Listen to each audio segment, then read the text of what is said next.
Unlock the power of your mind. This is Provocative Enlightenment with Eldon Taylor.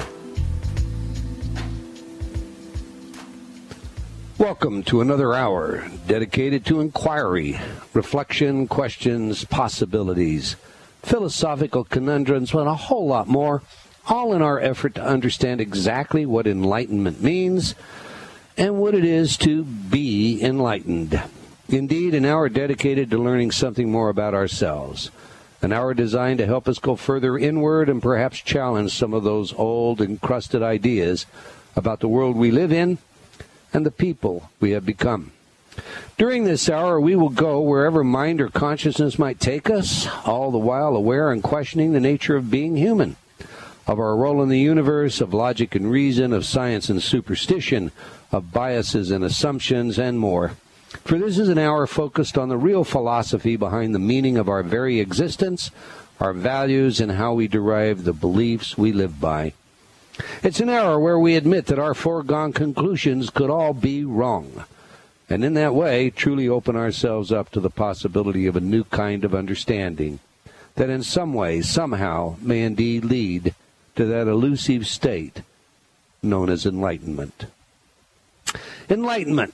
It's a term used to describe a time in Western philosophy and cultural life centered upon the 18th century in which reason was advocated as the primary source and legitimacy for authority. We acknowledge this usage, but we seek to enlarge upon it, adding the idea of experiencing the quintessential truth about ourselves, ever seeking a certain epistemological certainty, that level of knowing from within who we really are, why we are here, and what we do with the lives we live. So we're going to focus on change, true change, and I will take your calls today. If you have a question about change, about mind programming, about the many illusions we live by, about subliminal communication, hypnosis, or some other form of manifesting your highest best, give me a call. Okay. Every week I read a few of your letters as our way of paying homage to the importance you play in helping us to shape our show and to make it even better in every way. Mary wrote, "Thank you for your show, Provocative Enlightenment, Eldon Taylor. You are indeed a breath of fresh air. I'm going to try your Pay It Forward free programs. Thank you for this gift." Now let me remind you that Mary is talking about the InnerTalk programs that are yours absolutely free as downloadable MP3s. There are many programs at my site, eldontaylor.com, and they're yours. Just follow the link at the top of the left-hand navigation pane. These are not samples. These are programs that typically sell for $27.95 on CD. It's just one way that we can help and pay a little forward ourselves in doing so. Okay, John wrote, listening in from the UK, and loving your show on Hay House Radio. Keen to learn more. Thank you. That's nice. Thank you, John. Natalie shared a letter with us from one of her followers, Monica. The letter reads, quote, "I want you to know that I purchased Mr. Taylor's book sometime after your email. I am almost finished. I have read and reread parts, and I'm still intrigued. Thank you for recommending Eldon Taylor's book." Well, thank you, Monica, and we'll be talking about that book in just a few minutes. Kevin wrote, "Eldon Taylor's Mind Programming was an awesome read." I'll take that. Thanks, Kevin.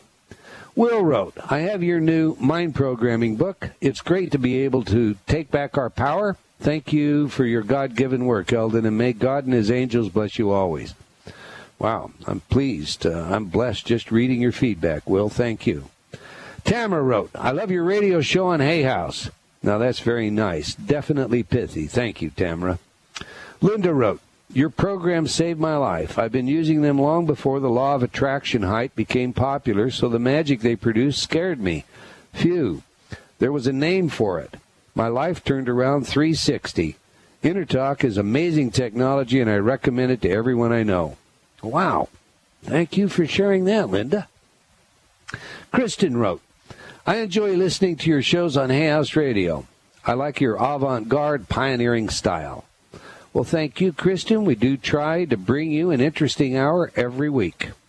Kay wrote, "I love your show, but why don't you talk more about your own work?" Your request is our command this week. That's exactly what our show is about, and thanks for the timely note, Kay. Gunnar wrote, Dear Eldon, I love what you do. I just finished watching your new Change Without Thinking DVD. I am now wishing the rest of my family would watch it. Wife of 13 years and 2 sons, 12 and 10. I've been dealing with depression, but have always known there is hope. I do have difficulties harnessing hope.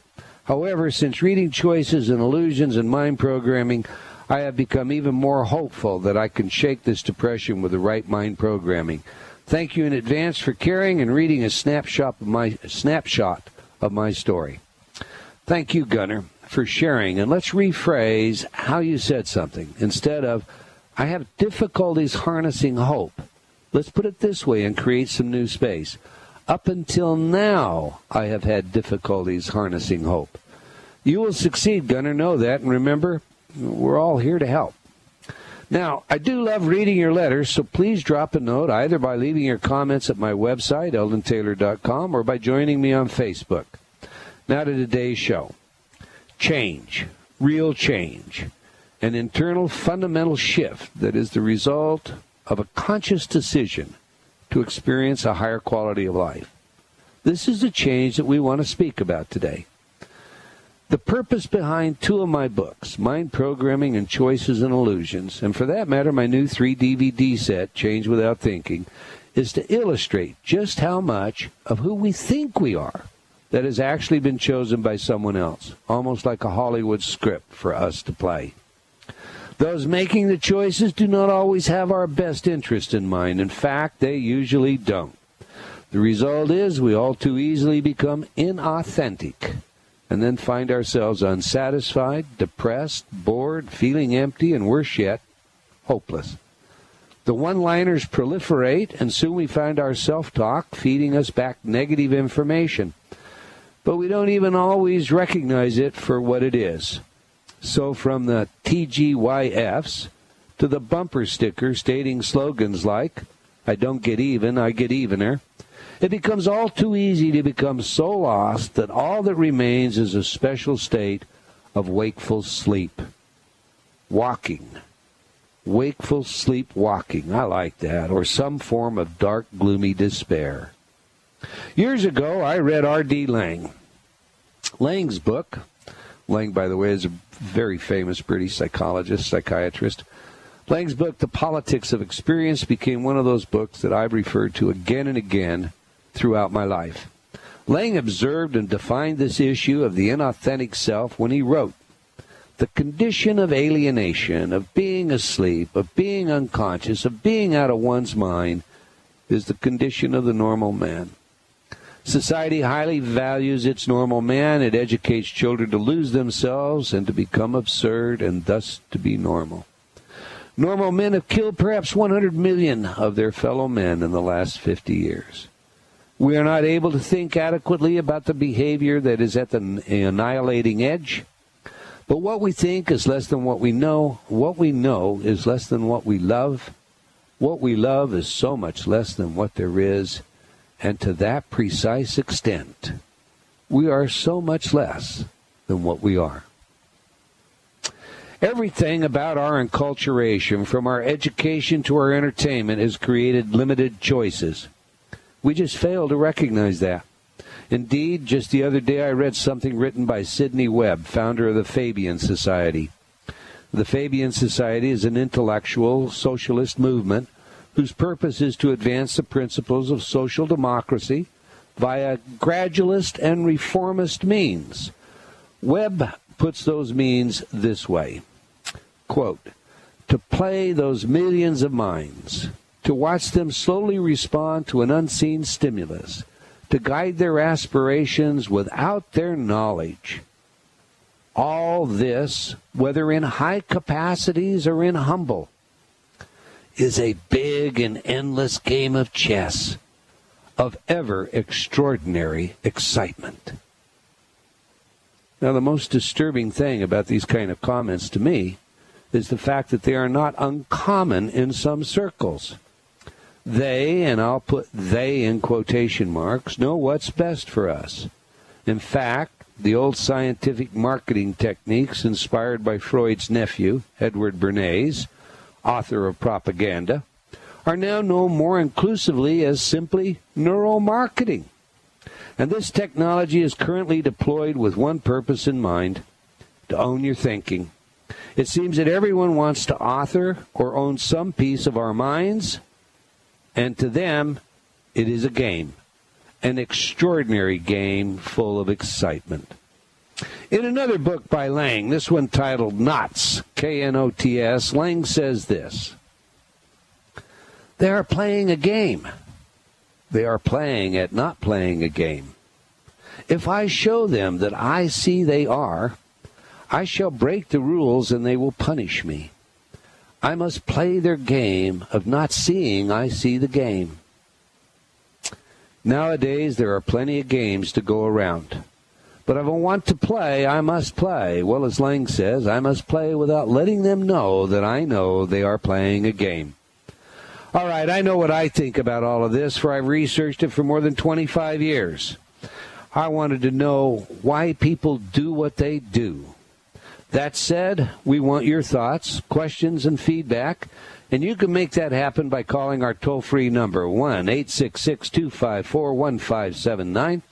And international callers can dial their country code, then 760-918-4300. We have a copy of my new 3-DVD set as a gift to you for calling in today. Just be sure to stay on the line after your time on the air so our producers can get your contact details and forward them to me. All right, Ravinder, I believe you have a set of some questions that you think we should treat today. So where do you want to begin? Well, really, these are not my questions. These are questions that, come into us over the phone all the time. And one of the most common ones that we get is, what do you mean by saying our choices are restricted or limited? Can you give us an example of that? I can, and indeed, Krishnamurti, one of my favorite, 20th century philosophers, I guess, said this. He said, choice is an illusion. I choose when I'm confused. Now, I'm paraphrasing this, obviously. When I know clearly what it is that I should do, there is no choice. So choice is only a state that arises out of confusion. What happens to most of us, I believe, is that we're educated, enculturated in a way that is kind of analogous to a multiple choice test. We have A, B, and C as our choices, when indeed there's a complete alphabet. We've been trained to think that way. Thinking out of the box is indeed going beyond that set of implicit assumptions, that set of implicit reasoning methods. We do things, in the behavioral sciences like set up studies, and one such that comes to my mind goes like this. We can set two tables in a room and hang two ropes above those tables. On one table, we'll put a hammer and maybe some nails, okay? Your task is to take the two ropes that are above the two tables and connect them, tie them. Now, they are adjusted at such a length that if you stand on the table, you can't quite reach the other rope. If you go to the other table and stand on it, you can't reach. From the ground, you can't reach both ropes. So we give people this task. They go out, they take a hold of the rope, they walk toward the other table. They can't see how they could reach that. They climb up on the table. They go through all of these kinds of actions, if you will. Sometimes they pick up the hammer, they pick up the nail, they look at them like, what are they here for? And then they quit. They can't connect the ropes. And the reason for that is this. You see, to them, a hammer is something you pound with. It's certainly not a pendulum. But if they were to take the hammer and attach it to the rope and then swing it at the other table, walk to that table, take the rope, catch the hammer as it comes, they easily can tie. But you see, we get we get blinded by this way of thinking. And we call this hidden assumptions, implicit assumptions. But there's a wonderful story that I like to tell. In fact, I have a friend in Hilo, Hawaii, a neurosurgeon, John Turner, that says he now uses this story to determine whether or not he's going to make friends with new people that he meets. But here's how the story goes. Imagine that you're walking down the street one day. It's a beautiful day, glorious day, and it's your first visit to New York City, we'll say. and you've really looked forward to this trip. You've saved your money, you've planned it out, and you get there, and it's like the heavens have just blessed you with the most glorious possible day. And as you walk down the streets, you kind of wander back into this beautiful area, high-rise condominiums, and you're just in taking just a glorious day. A flower pot falls from, let's say, the third-story balcony and strikes you on the head. It falls from your head to the ground, of course. Chars scatter along the sidewalk and so forth. You're faced with some choices. Now, you reach up, you touch your head, you know that you're going to be okay, but you've got an abrasion, you got a lump that's coming, and you're going to react to this stimulus. Now, I'm going to tell you this. Telling this story to thousands of people, and you know this because you've been there on many of them, Ravinder, I ask them, what are you going to do? And we typically get one of three choices. The first one is, well, you know what? I'm going to take these flower pot chars, I'm going to take them up there, and I'm going to put them where. Of course, if you get up there, knock on the door, and discover it's a lineman for the New York Giants, maybe you change your mind. Now, the second one is, and then that I think of as I'm getting even. The second one is, well, I'm going to take advantage of this.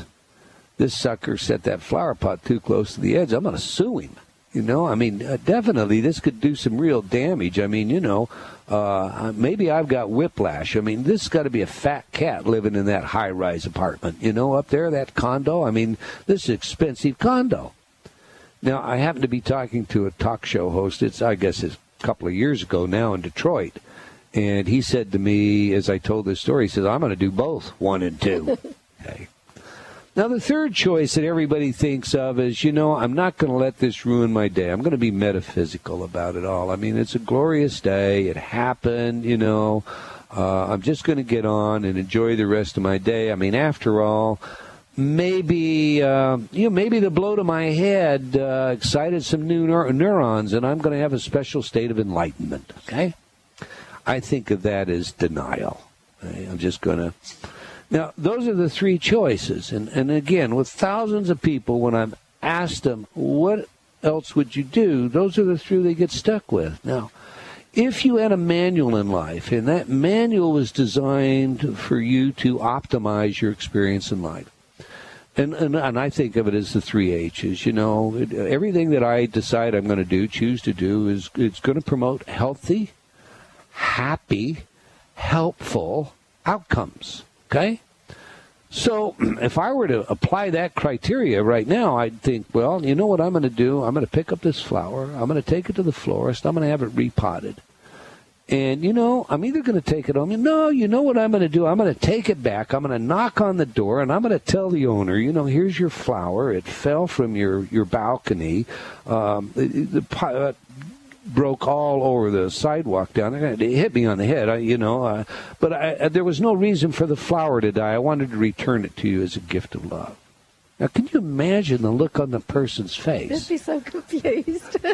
Now, can you imagine now, at the end of the day, you put your head on the pillow, and you're going through your day, and maybe you did one of the first three. You either did the denial, or you charged up to the guys, you got all hostile, etc., or you repotted the flower and took it back. Which one's going to make you feel best? Number 3, most certainly. You're going to get a warm, fuzzy feeling. Mm-hmm. And I'll take that into my sleep with me. That would feel great. That's exactly right. And that's what I mean when I say, we have these choices. They've been kind of shoved onto us, and the result of that is we don't even really think about them. I said something about implicit assumptions. We have a caller that we probably should get on the air. Let's go to line 1. Sarah, you're on the air. Oh, thank you. Okay, here's my question. I have always had what I would call a charmed life.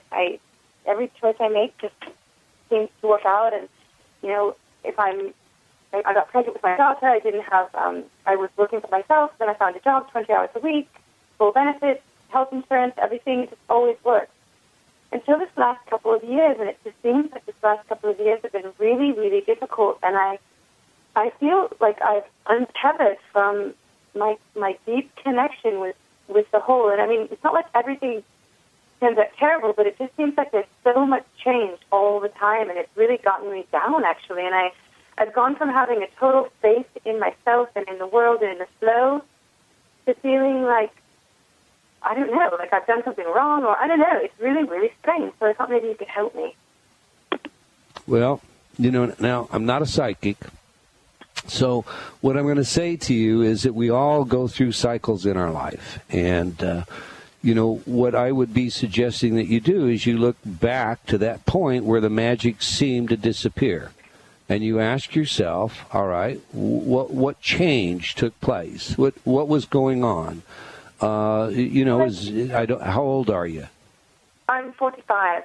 And I do know that right about the time this change took place, I have done that. I've looked back, and it seems that I was just on the precipice of really breaking free of being edgelessly, just 100% edgelessly, complete and in alignment. And it was like I went out of commission with myself. I just decided it was too much, and I pulled back. It seems like I went into like a massive contraction. And I haven't been able to undo the contraction, it seems like. You know what I'm going to suggest? I'm going to suggest that, you're going to get, because you called today, a 3 DVD set that is all about the question that you bring. It's 5 hours of lecture on the possibilities of what you're dealing with. But I'm going to suggest to you that you leave your details, and I will email you at the end of the show a link to a MP3 that you can download absolutely free. And this is a program that's called Hyperimperia. What it does is it actually gives you the ability to go into yourself, to look at these issues, to uncover whatever they might be, because what you're describing seems to be about feeling. It seems to be how you sense that you have disconnected. And, I'm one of those people, forgive me, Sarah, but I'm one of those people that I really think self-responsibility is about each of us finding our own way, not somebody else telling us what to do. And so what I try to do is provide the tools that you can use to do that. So if you leave your details, I will see you get that link. You use this program. It's, like I say, a hypnotic program. If after using the program you still have a question, you send me an email. You do that? Yes, I will, and thank you so much. Oh, you're more than welcome, Sarah. Thank you. All right, Ravinder, you were about to ask a question. I cut you off to take that phone call. You never cut me off. Well, go ahead. You shoot. We get asked quite a bit, especially by people who have been working on their spiritual path.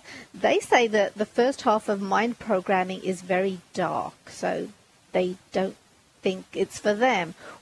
How come you did it that way? No, that's a really good question. Choices and Illusions was all about how we have, betrayed ourselves in the sense that we have become inauthentic, we have become false to ourselves, our ambitions, our motives, our goals, the way we dress, the things we say, etc., and so forth, have all just been kind of given us. And we have taken very little time to examine it and to really look at who we are. I mean, every human being essentially has 4 self-representations. They have their actual self, and by actual self, I mean here the self that we don't ever really completely know, but we do think that we know. It's the self that has all our secrets. We won't share those secrets with anyone, the ones that are totally too compromising. It's the one that recognizes we have thoughts, aberrant thoughts we don't want to have, thoughts that we just think, how could I possibly ever think that? In addition to the actual self, we have the ideal self. The ideal self, this is the perfect parent self. This is, if I could have designed my life to be born, I might have designed it to be Mother Teresa on one hand, or maybe on, going another direction. Princess Diana. Yeah, or Bill Gates, or, okay. Then we have our ought self, and our ought self, for all intent and purposes, is the one that has all the scripts. If you loved me, you would do this, you ought to do that, you ought to do that. All these codependent kinds of scripts that we naturally absorb through our childhood. And then we have our desired self, and our desired self is who we really want to be. Now, if you think about those four constructs, each of us can relate to them in some way or another. As young people, and many adults to this day, we go about fantasizing our scripts. We go about fantasizing about that desired self. So instead of as an adult saying, I want to be Bill Gates, and creating this icon in our head and thinking that way, walking that way, talking that way, dressing that way, reading the same kinds of... What we do as young people is we take scripts out of the media or scripts from the peers around us, and we begin to practice the way they walk, the way they talk, the things they say. So maybe, young men might stand in front of the mirror. Go ahead, make my day. Okay? In doing this, what we're really doing is not just fantasizing, but practicing over and over again how we'll stand, how we'll walk. I mean, I've talked to a lot of people. I can't tell you how many people that admit that they practice kissing their pillow before they ever kiss the first person in their life, okay? So did you do that? No, I see you grinning. I know, I'm looking at you. So we fantasize, we practice, and in that process, we automatize. Our belief system becomes automatic, as a result of practicing this external script. Now, I in choices, I laid it out pretty much like that. But every time I would speak about it, thousands of people, there was always this question. Well, how do we get that? I mean, who's doing that to us? And so what I wanted to do in mind programming was show you precisely, exactly, who wants to own your mind and the extents that they've gone to. And the only way to do that is to just walk you in there. And so I set it up like a trial. I'm not going to give you an opinion. I'm going to give you the facts. I'm going to lay out the facts. You can come to your own decision. So if it's a classified document that is no longer classified or we gained access to, I'm going to share you the document. So, for example, in the first half of the book, we hear lots of advertisers, we hear lots of pundits for those people say subliminal doesn't work. We don't use it in advertising, and the reason we don't use it is it doesn't work. So you don't need any laws to protect you. Most people think there are laws, by the way, and there just simply aren't. So what I did is I was able to get a hold of an actual training manual from the third largest advertising agency. And that training manual spells out very graphically what they do, why they do it, how they do it. And here are two ads in the manual. It shows how, for all intent and purposes, they are rendered in an artist's mind. Exactly the images that we want, the sexual embeds, the taboo embeds, the thanatos embeds, the death urge embeds, how we get this hell cell all put together. And then they hire a model, and it shows, here's the model, she's posed, and they take the picture. Then they airbrush that, and the result is here's a finished ad. And these finished ads everybody has seen because these were big finished ads. They appeared in major publications around the world. So here's the smoking gun, if you will. In other instances, I actually pulled out clandestine operations conducted by our government to see just how far they could go, how successful they could be with brainwashing. And in one testimony before Congress, a lead investigator said, we now know that that I'm paraphrasing, of course, we now know that we can cause a person to kill their aged parents and cook them in a stew. That's gross. That's right. So people say, well, how come it's so dark? Well, I'll tell you, it's so dark because I wanted you to know that whether it's the merchant or the educator, the one that told you Columbus sailed to America when everybody thought the world was flat. False, false, false, false. Or the one that told you Thomas Edison invented the light bulb. False, false, false, false, false. You know, all this information that you've come to believe, that you've come to know, I wanted you to know what it was. I wanted you to know how you acquired it. I wanted you to know why when Susan Boyle went out on the stage, and everybody, you remember Susan Boyle in UK's Got Talent? Disheveled, homemaker, $10 dress. I don't know. You know, I mean, she just didn't look like she belonged there, right? Mm-hmm. Everybody is laughing, tee-heeing. The judges are rolling their eyes. And she opens her mouth, and it is the most glorious, most mellifluous sound you've heard. And I wanted everybody to know, okay, what is it then that causes you to think Susan Boyle, a singer, should look like something? You know, so in fact, here's a good example for everybody out there, and it's one that I particularly like because it shows just how context-bound we can get in our thinking. You know, a singer should look like a certain thing. A hammer isn't a pendulum. I could go on and on and on and on. In fact, I'm going to give you a couple of quick ones. Imagine that a friend of yours comes to the door tonight, knocks on the door, and says, you know, hey, Ravinder, I'm in a scavenger hunt, and if you've got a 3x7 piece of wood, I can win $10,000. I know what you're going to say. My husband isn't here. I'm not allowed anywhere near his woodpile. But if we didn't have a woodpile, okay? You're going to close your 3x7 wood door after you've told him, sorry, I don't have a 3x7 piece of wood. Okay? That's true. And that's what everybody else does, because a door is not a 3x7 piece of wood. So what I want you to do is I want you to think of the saliva in your mouth for a minute. And I want you to move it around. Okay. I want you to imagine that you have a dry mouth, because if you had a dry... because I'm on this radio. Okay, all right. Everybody out there, think of the saliva in your mouth. Now, if you do, you begin to realize that, hey, you're glad you have it. Mm-hmm. And, you know, it tastes good, or it doesn't taste at all, but, you know, you're very pleased that you have saliva.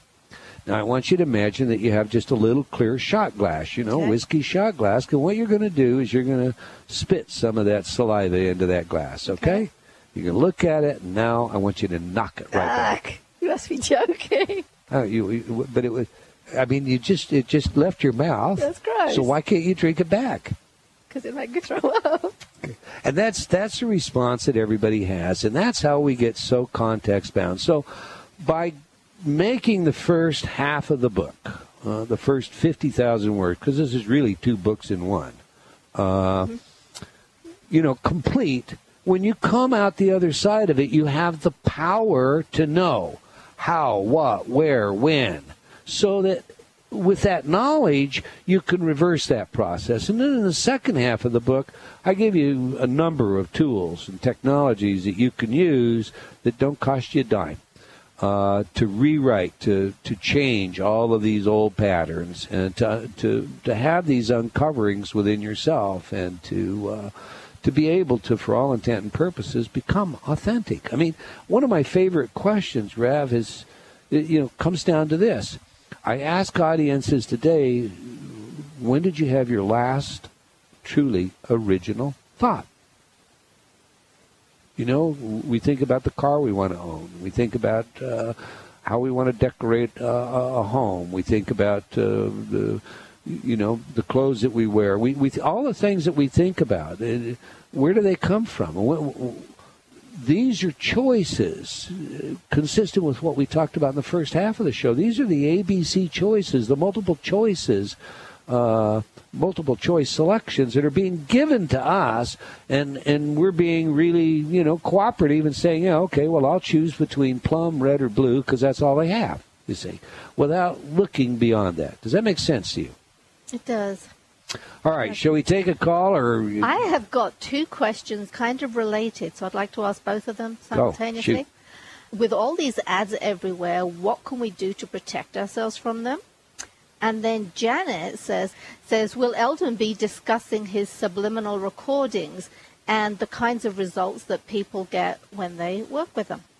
Now that I don't see how you tied those in. That is, but okay. In answer to the first question, what you need to do, first of all, is be aware that everywhere, every minute of the day, in our normal lives, we're being bombarded with information, subliminal, superliminal, that is designed to provoke a response. Usually it's designed to build some anxiety, because if we can build some anxiety, then you want to do something about, extinguishing that anxiety. So the first thing that you have to do is become aware of it. I'm driving down the highway. What are the billboards saying to me that I'm really not paying any attention to? I'm playing a game, maybe it's a game, an internet game, a multiple player game. What is the message in the game? What is it telling me? Civilization is a game I used to think was a great one, Sid Meier's. But when you get into this, you see that the game is really all about scarcity. It is about, the political setup is about how we gain and take control of power. So, is that the message that I want?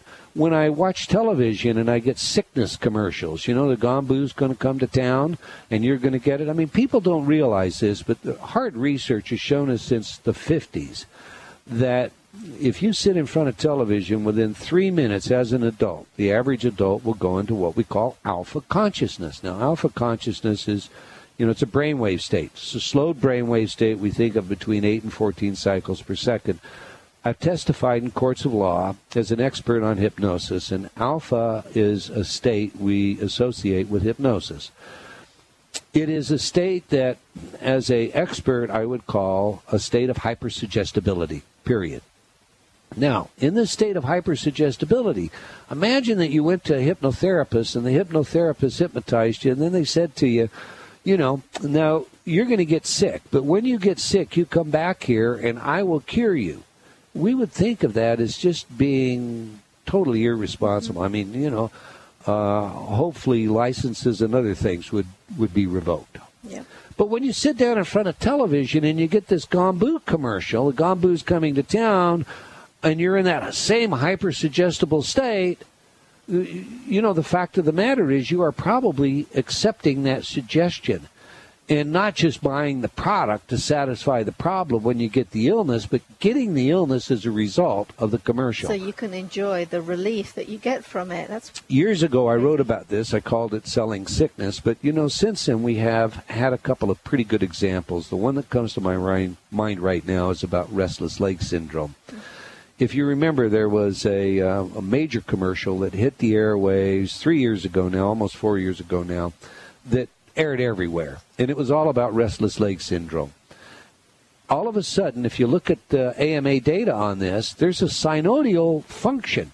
We're going along with a baseline that is just flat, very few people reporting restless leg syndrome. Suddenly there is this mass media awareness, and wow, a straight line going up the chart as physicians are inundated with reports of restless leg syndrome. Now, the drug manufacturers' patent expired on the drug, and the commercials came off the air. And what do you think the result was? The restless leg syndrome reports dropped also. So the fact of the matter is, here we have a one-on-one correspondence between reported incidences of a healthcare issue and that information being sold to you through the media. So to answer his question, the first thing is become aware. The second one is then begin to screen what's going into your mind. Shut the television off. Listen to Hay House Radio more. The fact of the matter is you want to intake information that is positive, not information that undermines you. in a very real sense, the brain is a bit like a biocomputer, and it's going to process that information, and it's going to process that information. At some time, it's going to come out. You know, the old GIGO, garbage in, garbage out, from the old programming days, that's precisely what we get. If we fill our minds with the negative, with the fearful, with the anxiety building, with the, all of that stuff, we stay in a constant heightened state of arousal, which damages our immune system, damages, our ability. For all intent and purposes, the body has two budgets, one for growth and one for defense. We place ourselves on defense, and therein write the story. Now, the second half of that question, we have 6 minutes left, and we have several calls to take, too. But the second half of that question is probably too long for this show. The fact of the matter is, the technology that's behind InnerTalk, and I'm going to give you just a real quick encapsulated answer, is a patented technology. It took us years to devise. We've tested it in a number of double-blind studies.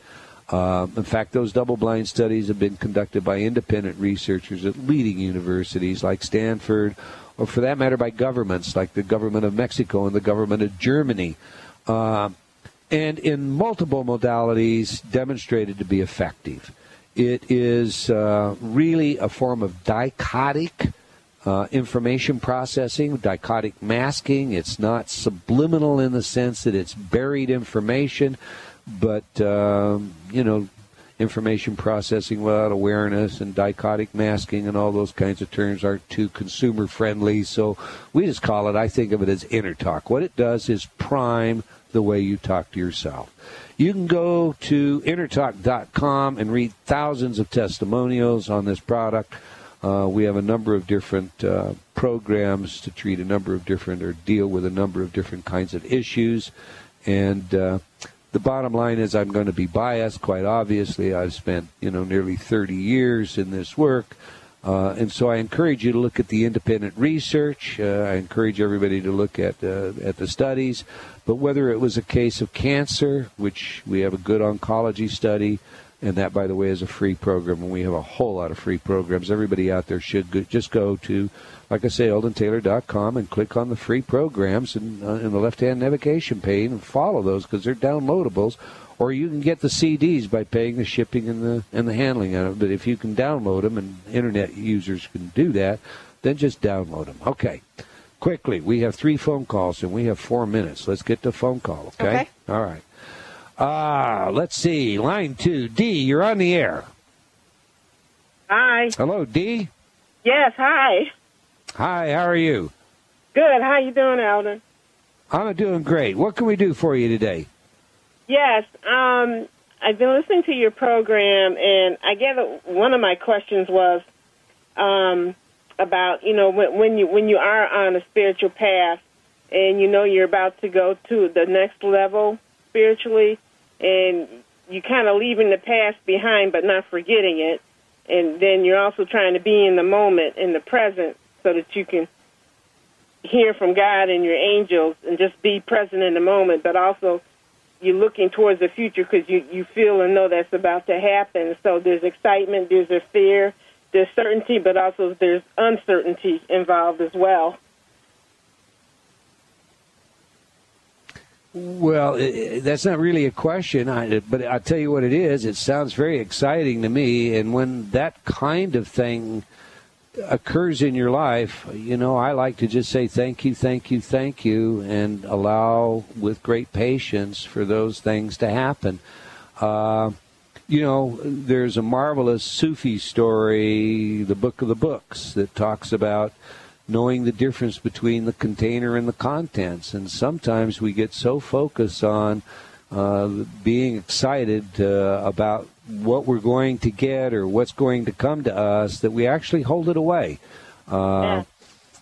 Just say thank you, accept, and receive. I mean, it is that simple. I think that's great, Dee. That's wonderful. Thanks for sharing.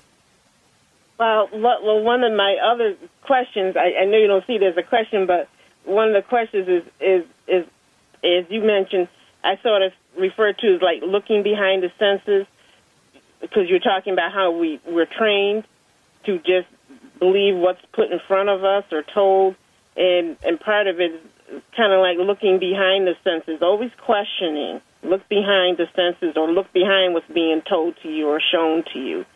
What's the intention, I gather, is my question. Just searching for the... You mean what's the intention that you should have? Well, I think I should have, and just in general, because you were talking before about, the messages that we're told, what we're supposed to believe in, and how we're supposed to behave, and this object could be used for this rather than thinking outside the box. Okay. Well, first of all, I'm not one of those cookie-cutter people, what we're supposed to think, how we're supposed to behave, how we're supposed to respond, that doesn't have a lot of meaning to me. I'll tell you what I'm going to do, though, because we only have a minute left. I'm going to send you a copy of Choices and Illusions. The book will cover with you what I would give you as my answer if we had more than 47 seconds, okay? Okay. Dee, stay on the line and give your details to our producer. The rest of you as callers, do stay on the line. Give your details to the producer, and I'll see that you get a copy of the DVD set, despite the fact that we were unable to take your call. We're just, simply under 30 seconds and running out of time. Ravinder, it has been really nice. You are fun to do a show with. We may ought to do this more often. I want to thank our callers and thank all of you for joining us today, and I hope you'll join us again next week, same time and same place. And okay, as I paraphrase around here every week, above all else, know thyself.